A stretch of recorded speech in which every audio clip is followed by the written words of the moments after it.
د نن شپې سرټکي مو کابل کې د ملګري ملتونو پر دفتر برید.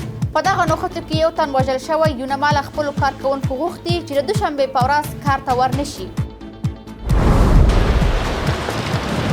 حقاني په اماراتو کې او که عمرې ته په لاره. د طالبانو د کورنیو چارو د وزیر د سفر په اړه 14 ورځې ناخبري او ضد و ناقض روایتونه.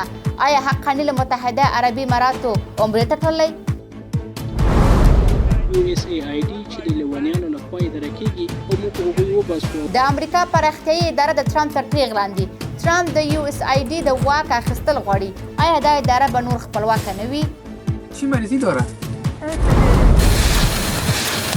او د ټرمپ نوې تعرفې د سوداګري ګرمه جګړه. په کاناډایي، مکسیکوي او چینایي توکو له تعرفې وروسته ټرمپ اروپایي ټولنه هم په نښه کوي. نن دوشنبه 15 د سلواغه چې برابر د 3 د فبروري سره د مهال هم بشپړ خبرونه ظالمه مصباح. رویټرز خبري اژانس د ملګري ملتونو د استازولۍ یا یونما د خبري پاڼې له قوله راپور ورکړی چې په کابل کې د ملګري ملتونو دفتر ته څیرمه په ډزو کې یو تن وژل شوی او یو بل ټپي شوی دی. په کابل کې یوې سرچینې د دې پیښې د تایید ترڅنګ امو تلویزیون ته ویلي چې دا پیښه د یکشنبې له غرمې وروسته د کابل په بلوچرخي سیمه کې د ملګري ملتونو د دفتر د محوطې څخه بهر رامنځته شوې ده. د سرچینې په وینا دا پیښه د طالبانو د امنیتي ځواکونو ترمنځ د نښتې له امل شوې ده. سرچینې زیاته کړې چې له دې پیښې وروسته د یاد دفتر فعالیتونه ګډوډ شوي او له کارکوونکو غوښتل شوي چې د دوشنبې په ورځ خپل کار ته حاضر نشي. د سرچینې په وینا ټپي شوی کس د ملګري ملتونو یو ساتونکی او د نیپال وګړی دی. تر اوسه طالبانو په دې اړه څه نه دي ویلي. یوه سرچینې امو ته وایي د طالبانو د کورنیو چارو وزارت سرپرست سراج الدین حقاني د 14 ورځو په تېرېدو لا هم متحده عربي اماراتو ته له خپل سفر نه دی راستون شوی. خو یو بله سرچینه ټینګار کوي چې ښایي نوموړی د حج عمرې لپاره سعودي عربستان ته هم تللی وي. د دې ترڅنګ په دې وروستیو نیوکې کې د طالبانو د مشرتابه د کچې د اختلافاتو راپورونه ورکول شوي دي. هغه اختلافات چې د طالبانو د مشر هیبت الله اخوندزاده پر ضد د طالبانو د بهرنیو چارو وزارت د سیاسي مرستیال شیر محمد عباس خانکزی په ښکاره نیوکه سره لا نور هم دود شول.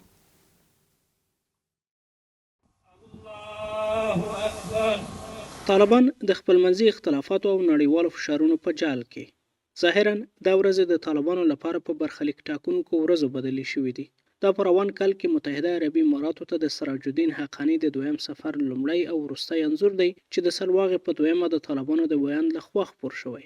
خو د 14 ورځو په تېرېدو سره یوې سرچینې ټینګار کړی چې ښاغلی حقاني لا هم متحده عربي اماراتو ته له خپل سفر نه دی رسون شوی. یو بلې سرچینې ویلي چې نوموړی ښایي د حج عمرې مراسمو لپاره سعودي عربستان ته هم تللی وي. خو متحده عربي امارات ولې حقانیانو ته مهم دی؟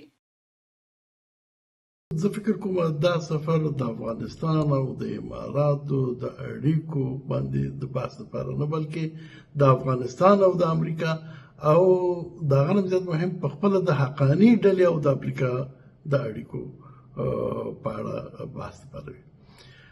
امارات یو داسې هېواد دی چې د امریکا او طالبانو ترمنځ د یو منځګړي هېواد حیثیت یا د رابط هېواد حیثیت لري.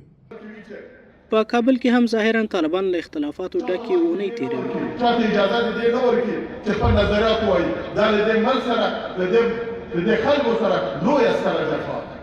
د طالبانو د مشر هیبت الله اخوندزاده په اړه د طالبانو د بهرنیو چارو وزارت د سیاسي مرستیال شیر عباس ستانکزي ښکاره نیوکو د دغو اختلافاتو بنسټ تر بل هر وخت ډیر جوت کړی دی. په همدې حال کې سرچینې ټینګار کوي چې د دغو اختلافاتو یو برخه د طالبانو د کډوالو چارو وزارت ته د طالبانو د رئیس الوزرا سیاسي مرستیال عبدالکبیر تبدیلي وه. د طالبانو تر ادارې لاندې د کډوالو چارو وزارت په رسمي پاڼه دغه انځورونه د عبدالکبیر پرونۍ لیدنې ښیي. د لیدنو ځای هم د سپیدار ماڼۍ ده چې د طالبانو د رئیس الوزرا د سیاسي مرستیال دفتر دی.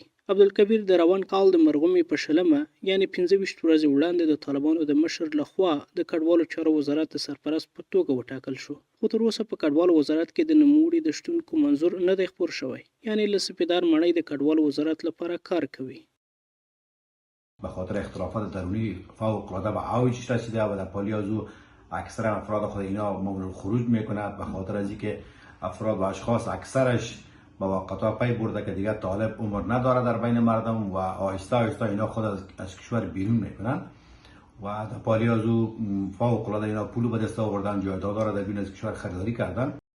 له دې ټولو سره د طالبانو د رئیس الوزرا د سیاسي مرستیال برخلیک لا هم نامعلوم دی. دا انځور د طالبانو د رئیس الوزرا د سیاسي مرستیال د دفتر د مشر د وروستۍ لیدنې ښکارندویي کوي، خو معلومه نه ده چې د لیدنې ځای چیرته دی. اوس د سرچینو په وینا طالبان له یوې خوا له خپلمنځي اختلافاتو سره مخ دي، خو له بلې خوا سپینې ماڼۍ ته د ټرمپ له راتګ سره له جدي نړیوالو فشارونو سره د ټرمپ پر نوې ادارې سربیره د جرمونو نړیوالې محکمې هم د خپل یوه لوی څارنوال غوښتنه ترلاسه کړې چې د طالبانو د مشر او د هغوی د سترې محکمې د رئیس د نیولو د امر صادرولو غوښتنه یې کړې ده.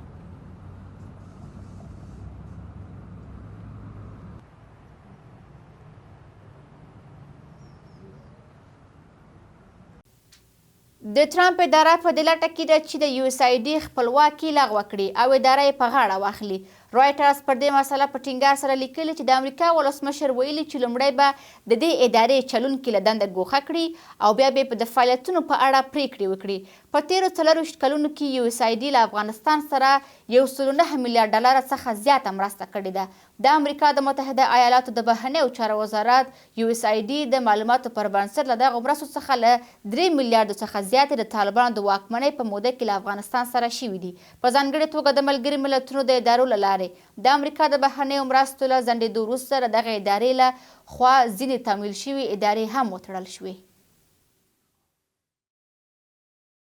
د امریکا د بهرنیو مرستو له ځنډولو وروسته د ټرمپ ادارې د امریکا د مرستو د ویش سرچینې په نښه کړي. د نړیوالې پراختیا لپاره د متحده ایالاتو اداره تر اوسه د دې ادارې لسګونه کارکوونکي جبري رخصتیو ته استول شوي دي. رویټرز راپور ورکړی چې ډونالډ ټرمپ د USAID د خپلواکۍ د لغوه کولو په لټه کې دی. دا د لیونیانو د یوې افراطي ډلې لخوا اداره کیږي او موږ لګیا یو دوی ترې وباسو. USAID چې د لیونیانو لخوا اداره کیږي او موږ هغوی وباسو او وروسته به پریکړه وکړو. متحده ایالات په تیرو 24 کلونو کې د افغانستان تر ټولو ستر مالی تمویلونکی دی. د دې ادارې له لارې USAID د دغې ادارې او د امریکا د متحده ایالاتو د بهرنیو چارو وزارت د شمیرو پر بنسټ له 2001 کال څخه تر 2021 کال پورې له افغانستان سره د دې ادارې لخوا له $1.5 میلیارډ ډیره مرسته شوې. د طالبانو د 3 کلنې واکمنۍ په موده کې له افغانستان سره د USAID د مرستو کچه له $3.1 میلیارډ څخه زیاته وه. زیاتره د ملګرو ملتونو د بشردوستانه ادارو له لارې. د ډونالډ ټرمپ په حکم د USAID د مرستو ځنډول په افغانستان کې د ملګرو ملتونو د ځینو ادارو په ګډون د یو شمېر هغو بنسټونو د کار د ځنډېدو یا ګډوډېدو لامل شوي چې نږدې 23 کسانو ته یې بشري مرستې رسولې. په همدې حال کې د خلکو اقتصادي وضعیت هم له ګډوډۍ سره مخ دی. بالا رفت، بالا میره، هر چیز بن روغن بالا میشه، آرد بالا میشه، بعد برنج بالا میشه، $1 پایین میره، 50 را به حدود 100 را به 100 را به باز 20 را به دلار میره. اما مواد ولید ورته ارزان نمیشه. چرا ارزان نمیشه؟ باید ارزان شه. د افغانیو د اسعارو بازار لا هم د بدلون په حال کې دی. نن $1 په 15 افغانیو پیرل او پلورل کېده. که څه هم طالبانو د ډالر ارزښت راټیټ کړی، خو په بازار کې د توکو بیې لا هم لوړې دي او خلک د اقتصادي فشار خبره کوي. دلار بالا میره، اینا مجبورم جنس خود بالا بگیرم. دلار پایین میره، پس اینا جنس بالا میکشن. مشکل بر دو طرف میشه دیگه. له بلې خوا که څه هم طالبانو ویلي چې د امریکا له مرستو څخه دوی ته څه نه رسیږي، خو یو شمېر سیاستوال وایي چې د طالبانو د واکمنۍ سیاسي او اقتصادي ثبات په همدې مرستو پورې تړلی دی. د متحده ایالاتو مرستې به د 80 ورځو لپاره وځنډول شي، خو د ټرمپ د ادارې لخوا چې له USAID سره کړکېچ روان دی، روښانه نه ده چې د مهالویش له پای ته رسېدو وروسته به مرستې بیا پیل شي او که به اوسنی وضعیت لا پسې خراب شي. په هر حالت کې افغانستان د دې شرایطو څخه اغیزمن پاتې کیږي. په کندهار کې د راستنېدونکو په پنډغالۍ کې ورځ تر بلې په ځانګړي ډول د ناروغانو د بحراني وضعیت مخ په خرابېدو دی. راستنېدونکي وایي چې دوی بیړنۍ طبي پاملرنې ته اړتیا لري، خو د اسانتیاوو ډاکټرانو نشتوالی دغه بشري ناورین لا هم پسې زیات کړی دی. په دې راپور کې مو د یو داسې سړي ژوند انځور کړی چې له عملیات وروسته یې د بدن ټپونه میکروبي شوي، خو د اسانتیاو د نشتوالي له امله د ځان ساتنه نشي کولی. د افغانستان د دې شرایطو څخه اغیزمن پاتې کیږي. په هر حالت کې افغانستان د دې شرایطو څخه اغیزمن پاتې کیږي. خو د ټرمپ د ادارې لخوا چې له USAID سره کړکېچ روان دی، روښانه نه ده چې د مهالویش له پای ته رسېدو وروسته به مرستې بیا پیل شي او که به اوسنی وضعیت لا پسې خراب شي. په هر حالت کې افغانستان د دې شرایطو څخه اغیزمن پاتې کیږي. نجیب الله له پاکستان څخه کندهار ته راستون شوی. په سختۍ سره د خپل ناروغ پلار پالنه کوي. وایي چې نه کومه سرمایه لري او نه هم د کار زمینه ورته برابره ده څو وکولی شي د خپل پلار د درملنې لګښت پوره کړي. دغه کندهاري سړی زیاتوي چې د دوی لپاره د درملنې اسانتیاوې نشته. علاج د ادوا باید روماتیزم مریض لري چې د اډوکان مریض لري. یعنی مشکل دغه د شهر څخه دوا په کوه پیدا نه ورکړي. یعنی شی په لاس کې نه لوج د دوا کوم مقصد بوزو 15000 الله زور په 6000 په اوس ورسره یو سم ډاکټر ته ولاړ سو سم دوا ورکړي پر وبلیږي برابر جوړ یا مقصد هغه د عذاب معاشان تر ساره پورې زه دغه تناسم. اول خان له پاکستان څخه یو بل راستنیدونکی دی. د عملیاتو وروسته د خپلو ټپونو په سمه توګه ساتنه کې پاتې راغلی. دا ټپونه میکروبي شوي او هغه یې په جدي خطر کې اچولی. مګر د هغه تر ټولو لویه اندېښنه د کار نشتوالی او د خپلو ماشومانو لپاره ډوډۍ پیدا کول دي. مشکل خو دا مشکل لرم چې کوچنیان لرم سره مریض یم. دار دي شي نه ماجر دلته زوی مې سره مریض او کور ته مریضان لرم مشکلات لرم کارونه به سره خراب دي. کندهار ته د راستنیدونکو په پنډغالي کې لسګونه نور ناروغان هم بیړنیو طبي مرستو ته اړتیا لري. خو د درملنې د اسانتیاو او متخصصو ډاکټرانو نشتوالي د دوی وضعیت نور هم کړکېچن کړی دی. که څه هم دوی په وار وار د درملو او طبي خدمتونو د برابرولو غوښتنه کړې خو داسې ښکاري چې د دوی غږ کم اوریدل کیږي.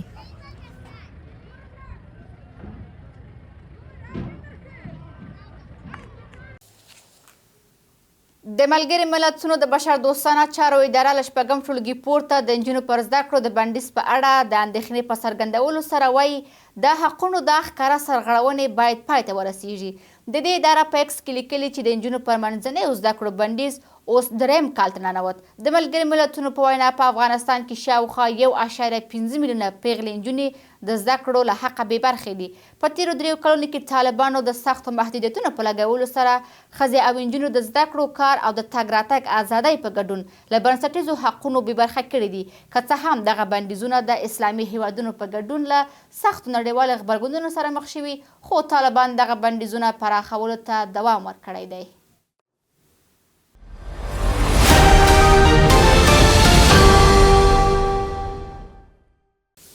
اوس هم اقتصادي خبرونه. د طالبانو د صنایعو او سوداګرۍ وزارت وایي چې د ازبکستان د سوداګرو له یو پلاوي سره په کتنه کې دغو سوداګرو د سوداګرۍ د توازن د ساتلو په موخه له افغانستان څخه د ډبرو سکرو اخیستلو ته چمتووالی ښودلی. د دغه وزارت د خبرپاڼې پر بنسټ دغه ناسته په کابل کې وشوه او د دوی تر ادارې لاندې د قانونو او پټرولیم او صنعت او سوداګرۍ وزارتونو طالب چارواکو هم پکې شتون درلود. طالبان وایي د خصوصي برخې له پروګرامونو ملاتړ او د افغانستان او ازبکستان ترمنځ د سوداګرۍ پراختیا د دې ناستې له مهمو ټکو څخه وو. دا په داسې حال کې ده چې د طالبانو له واکمنۍ وروسته د هیواد پر بانکي سیستم محدودیتونه د هیوادونو لخوا د ویزو په ورکړه او د غراض د پیسو پر لېږد محدودیتونو د افغانستان سوداګري له جدي ستونزو سره مخ کړې ده.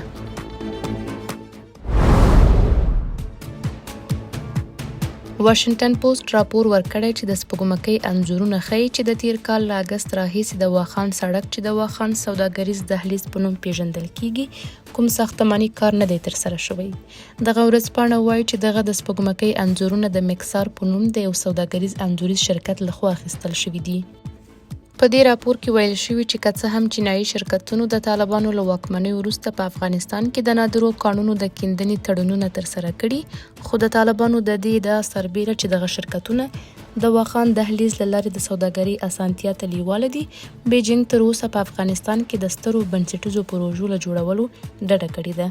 واشنگټن پوسټ وایي که دا سړک بشپړ شي نو له پاکستانه به تیر شي او د منځنۍ اسیا او چین ترمنځ به د تګ راتګ وخت د پام وړ کم شي.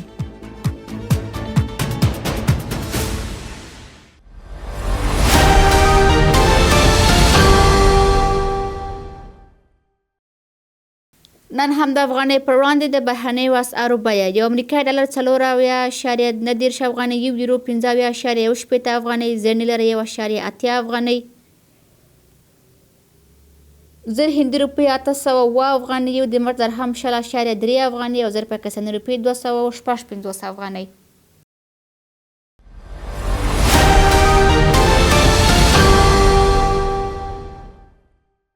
د بهرني خبرونو په لړ کې د کاناډا، مکسیکو او چین په وارداتي توکو د تعرفې لګولو وروسته د یو شمېر لویو اسعارو پر وړاندې د امریکا ډالر ارزښت لوړ شوی. په همدې حال کې د امریکا ولسمشر ډونالډ ټرمپ ویلي چې پر اروپایي ټولنې به هم تعرفه ولګوي. د امریکا لخوا د کاناډایي، مکسیکويي او چینایي توکو پر وارداتو د تعرفو له لګولو وروسته د امریکایي ډالر بیه لوړه شوې ده. د متحده ایالاتو ولسمشر ډونالډ ټرمپ د شنبې په ورځ اعلان وکړ چې د کاناډا او مکسیکو پر وارداتي توکو 25% تعرفه او په چینایي توکو 10% تعرفه لګوي. ورپسې نن د کاناډا، مکسیکو او چین د اسعارو بیه د ډالر په مقابل کې راټیټه شوه. د یورو او سویس فرانک بیه هم یو څه راټیټه شوه. په همدې حال کې د امریکا ولسمشر ډونالډ ټرمپ ویلي چې پر دغو هیوادونو د تعرفو لګول به پر امریکا هم ډیر اغیز وکړي. خو نوموړي پر دغو هیوادونو د تعرفو له لګولو هم دفاع وکړه او ټینګار یې وکړ چې پر اروپایي ټولنې به هم تعرفه ولګوي. موږ به وګورو چې وضعیت څنګه پر مخ ځي. ښایي له دې سره پېښ شي، خو خامخا به له اروپایي ټولنې سره هم کېږي. زه کولی شم تاسو ته دا ووایم ځکه دوی واقعا له موږ ناوړه ګټه پورته کړه او موږ د 300 میلیارده ډالرو ډیر کسر لرو. په همدې حال کې کاناډا او مکسیکو هم ټینګار کړی چې د متحده ایالاتو په وړاندې به ورته اقدامات وکړي. د دوشنبې په ورځ د بیټکوین ډیجیټل اسعارو بیه هم شاوخوا 94,000 ډالرو ته ټیټه شوه. په ورته وخت یو شمېر کارپوهان وایي د تعرفو په لګولو سره به دغه هیوادونه د سوداګریز جګړې پر لور ولاړ شي چې د هیڅ هیواد په ګټه به نه وي.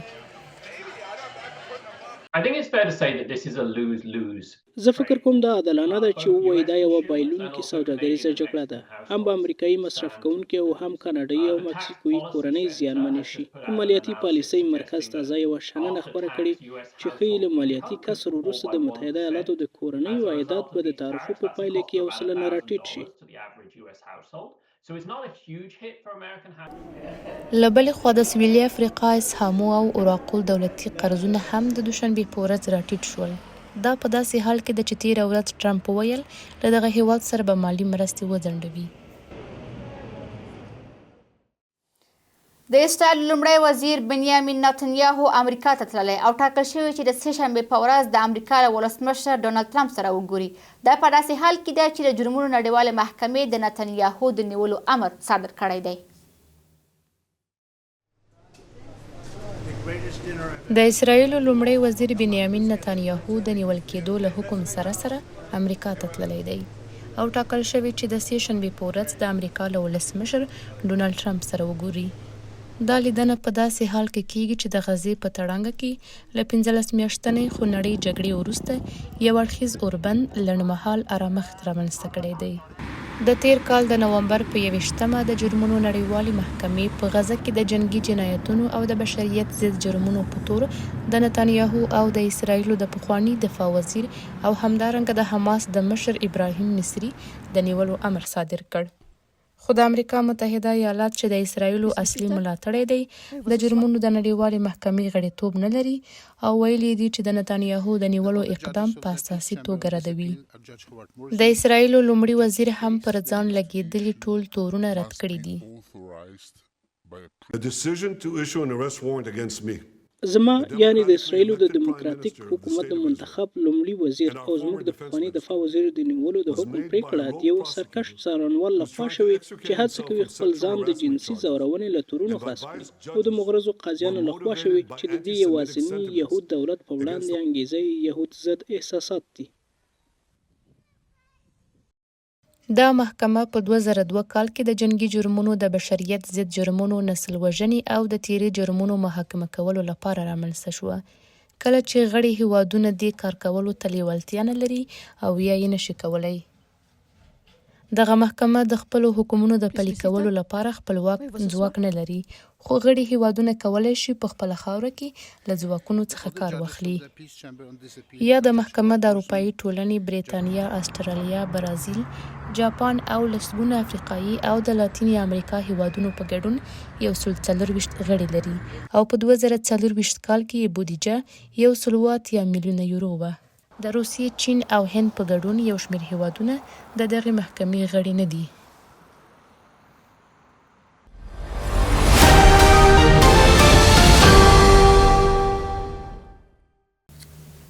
اوس هم د لوبې خبرونه. په بلخ ولایت کې د 12 لوبډلو ترمنځ د فوټبال سیالۍ پیل شوې.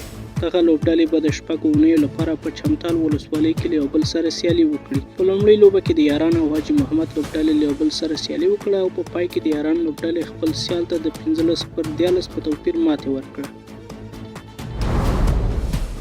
په جوزجان ولایت کې د لسګونو ورزشکارانو ترمنځ د فورل رازم سیالۍ ترسره شوې. په دې سیالۍ کې 70 تنه رسمي کارانو برخه اخیستې وه چې په پایله کې 15 ورزشکارانو خپلو سیالانو ته ماتې ورکړه او بریا یې خپله کړه. دغه سیالۍ په شبرغان ښار کې د یوې ورځې لپاره د ځوانانو، تنکیو ځوانانو او لویانو په ډلهبندۍ کې په لار اچول شوې وې. په میدان وردګ ولایت کې د لسګونو کسانو ترمنځ په تیر او کمان سره د نښې ویشتلو سیالۍ ترسره شوې. په دې ورځنۍ سیالۍ کې په چاک ولسوالۍ کې 50 تنو له یو بل سره سیالي وکړه. د دې سیالۍ په پای کې مشفق لوبډلې د 70 پایلې سره د محمد یار لوبډلې ته ماتې ورکړه او بریا یې خپله کړه. قدرمن لیدونکو مننه چې تر دې مله امو سره وئ. که تاسو غواړئ د هېواد او د نړۍ د تازه او کره خبرونو څخه خبر اوسئ، امو.tv پاڼې او امو TV ټلویزیون رسنۍ وڅارئ. الله مو مال ښه شپه.